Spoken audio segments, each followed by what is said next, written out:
बिस्मिल्लाहिर्रहमानिर्रहीम अस्सलाम वालेकुम। मैं जलील खान कुराची, आप मेरे यूट्यूब चैनल देख रहे हैं।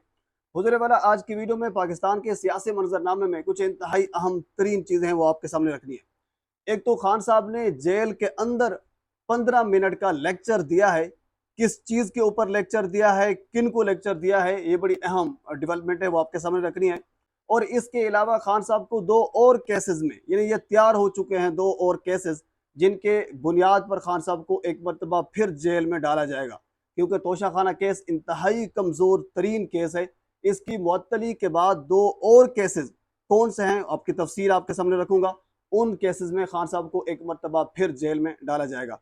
और इसके बाद फिर पाकिस्तान के और भी कुछ मामलात हैं, जिसमें बुशरा बीबी की आज खान साहब से मुलाकात और कुछ और चीज़ें भी हैं। ये सारी चीज़ें आपके सामने में डिस्कस करूंगा। आगे बढ़ने से पहले आपसे गुजारिश है, मेरे चैनल को सब्सक्राइब कर दें, ताकि आने वाली हर इंफॉर्मेटिव वीडियो आप तक पहुंच सके। हुजूर वाला, ये एक प्रोपागंडा फैलाएगा कुछ नाम निहाद सहाफ़ियों के ज़रिए और कुछ और लोगों के ज़रिए जो एक्टिव हैं। उनके ज़रिए एक प्रोपागंडा ये फैलाया गया कि खान साहब ने वकला से ये कहा कि मुझे जेल से निकालो, मैं यहाँ पे तंग हूँ, मुझे एसी चाहिए, मैं यहाँ नहीं रह सकता, मुझे यहाँ से निकालो। बिल्कुल सरासर, ये बिल्कुल सारा का सारा झूठ है। खान साहब ने ऐसा कुछ नहीं कहा। अब मैं आपके सामने रखता हूं कि असल में हकायक हैं क्या। तीन चार मुस्तरद जराए से ये खबर मेरे तक पहुंची है। खबर ये है कि एक तो आपको याद होगा, मैंने पिछली 2-3 वीडियोस में, इवन के आज तकरीबन कोई 3-4 दिन खान साहब को जेल में हो चुके हैं, पहले दिन से लेकर आज तक मैंने आपको बताया था कि जब भी खान साहब को अटल जेल के अंदर लाया गया तो कैदियों ने उस वक्त फलक शगाफ नारे लगाए, इमरान खान जिंदाबाद के नारे कैद में जेल में लगे, जिसकी बारहा हमारे जो जर्नलिस्ट हैं, आरिफ हमीद भट्टी साहब या बाकी और भी लोग हैं, जिन्होंने इस चीज की तस्दीक की है। अच्छा, अब खान साहब ने 15 मिनट का लेक्चर दिया है। वो लेक्चर किस बेस पर दिया, आपके सामने रखता हूँ। हुजूर वाला, खान साहब को शाम के वक्त का ये टाइम दिया गया है कि वो अपने सेल से बाहर आकर एक्सरसाइज कर सकते हैं। जो ही खान साहब अपने सेल से बाहर आकर एक्सरसाइज करते हैं तो कैदी उस वक्त फलक शगाफ नारे लगाना शुरू कर देते हैं, इमरान खान जिंदाबाद के नारे लगाना शुरू कर देते हैं।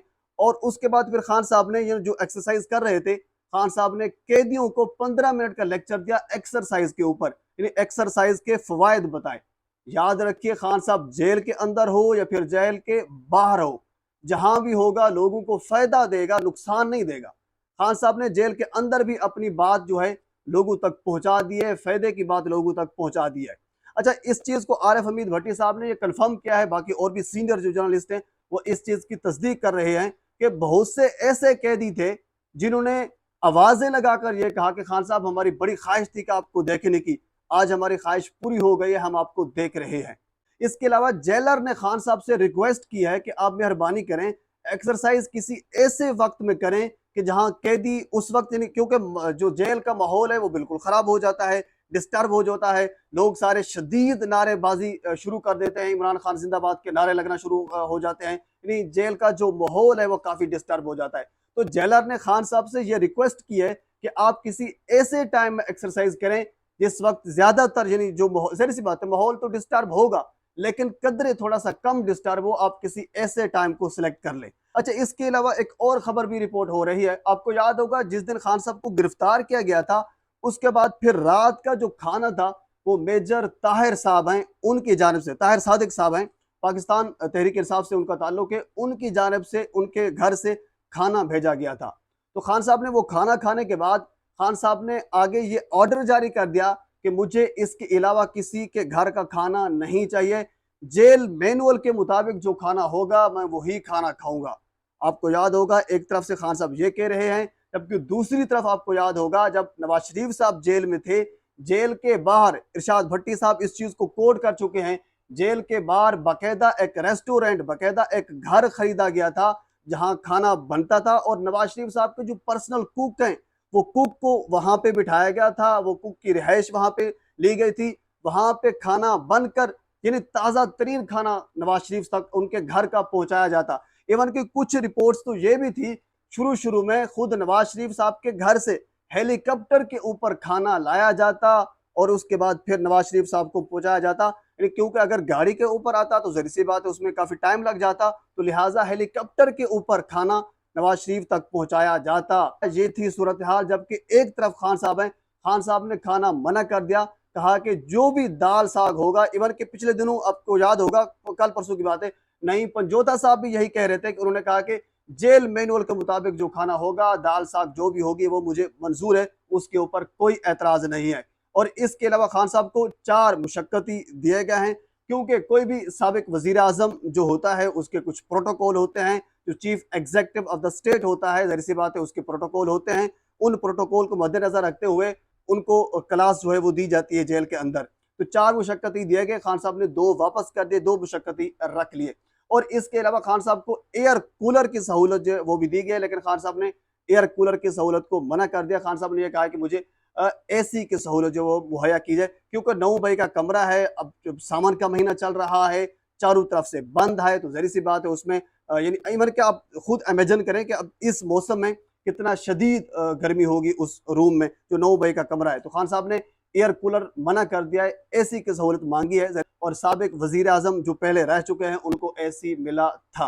अच्छा, अब हम आगे चलते हैं। 2 और केसेस हुजूर वाला तैयार हो चुके हैं, जिनके अंदर खान साहब की गिरफ्तारी मुतवक्के है, क्योंकि ये तोशा खाना केस इंतहाई वीक तरीन, इंतहाई कमजोर तरीन केस है। अब इसकी मुअत्तली होगी। इवन के कल आपको याद होगा, लतीफ खोसा और ख्वाजा हारिस ने वाज़े तौर पर यह कहा उस फोरम, अदालत के फोरम के ऊपर, कि ये सजा तो मुअत्तल हो ही जाएगी, तो बेहतर है आप 6 माह बाद मुअत्तल करें। तो खान साहब 6 माह अंदर क्यों रहें, आप आज ही मुअत्तल कर दें, क्योंकि सजा तो मुअत्तल होनी ही आनी है। तो इसी तरह हुकूमत भी जानती है, अब तो हुकूमत नहीं रह गई, यानी हुकूमत जो पहले थी, ये सारे लोग जिन्होंने अंदर डाला है वो जानते हैं कि ये इंतहाई कमजोर तरीन केस है, इसकी सजा इस्लामाबाद हाई कोर्ट मुअत्तल करेगी। अच्छा, अब इन्होंने एक और कार्रवाई डाली है। वो कार्रवाई ये है कि खान साहब ने एक दरखास्त जमानत दी हुई थी नेब के अंदर इस तोशा खाना केस के हवाले से। अब नेब ने वो दरखास्त अदम पैरवी की बुनियाद पर खारिज कर दी। हुजूर वाला, एक बंदा जेल के अंदर मौजूद है तो वो पैरवी कैसे करेगा? कोई अक्ल है कम से कम, कोई बात है करने वाली? एक बंदा जेल के अंदर मौजूद है, वो पैरवी कैसे कर सकता है? दुनिया का मुसल्लमा असूल है कि किसी भी एक शख्स को किसी एक जुर्म में बार बार सजा नहीं दी जा सकती, लेकिन यहाँ पाकिस्तान है, बार बार सजा भी दी जा सकती है। यहाँ सजाएं पहले से मुकर्रर की जाती हैं, बाद में भी की जाती हैं, फैसले किसी और जगह से भी आ जाते हैं, लेकिन सजाएं मिलती हैं, चाहे कानून उसकी इजाजत दे या फिर ना दे। अच्छा, इसके अलावा दूसरा जो खेल ये खेलना चाह रहे हैं वो है अल कादिर ट्रस्ट वाला। 190 मिलियन पाउंड का आपने वावेला बड़ा सुना होगा। इस केस के अंदर खान साहब का सिर्फ और सिर्फ जुर्म यही है कि उन्होंने एक यूनिवर्सिटी बना के दी है। अब यूनिवर्सिटी बनाना उनका एक जुर्म है, पैसे जो आए थे वो सुप्रीम कोर्ट के अकाउंट में आए, लेकिन खान साहब का सिर्फ इस केस में यही जुर्म है कि उन्होंने कौम को लिखना पढ़ना सिखाने की एक हामी भर ली थी, जबकि ये चाहते थे नहीं, ये तो नहीं होना चाहिए, हम दुनिया के साथ कंपीट ना करें, हम जेल ही रहें। लेकिन खान साहब ने ये जुर्म कर लिया था, यही जुर्म है। बहरहाल उस केस में भी नेब ने अदम पैरवी की बुनियाद पर जमानत की दरखास्त खान साहब की मुस्तरद कर दी है। मैं पहले आपसे कह चुका हूं कि एक बंदा जेल में है तो वो पैरवी कैसे करेगा। इवन के इसके ऊपर भी कल ख्वाजा हारिस और लतीफ खोसा ने ये दलाइल दिए हैं कि हमने आसिफ जरदारी केसेस में ये देखा है कि कोई भी शख्स जेल के अंदर है, बाकी केसेस की बुनियाद पर उसकी गिरफ्तारी नहीं डाली जा सकती। लेकिन क्या करें, ये पाकिस्तान है और इमरान खान आगे हो तो फिर कानून भी बहुत से बदल दिए जाते हैं। बहरहाल ये बहुत सी चीजें आए। और इसके अलावा आखिर में ये भी आपके साथ में अर्ज करता चलूं, आज मुतवक्के है बुशरा बीबी की इमरान खान से मुलाकात। इससे पहले सिर्फ नईम पंजोता साहब जो वो मुलाकात कर चुके हैं खान साहब से, जो उनके वकील हैं।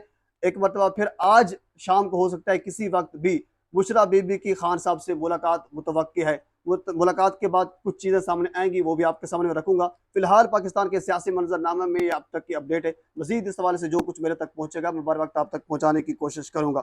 एक मरतबा फिर आपसे गुजारिश है मेरे चैनल को सब्सक्राइब कर दें ताकि आने वाली हर इंफॉर्मेटिव वीडियो आप तक पहुंच सके। अल्लाह हाफ़िज़।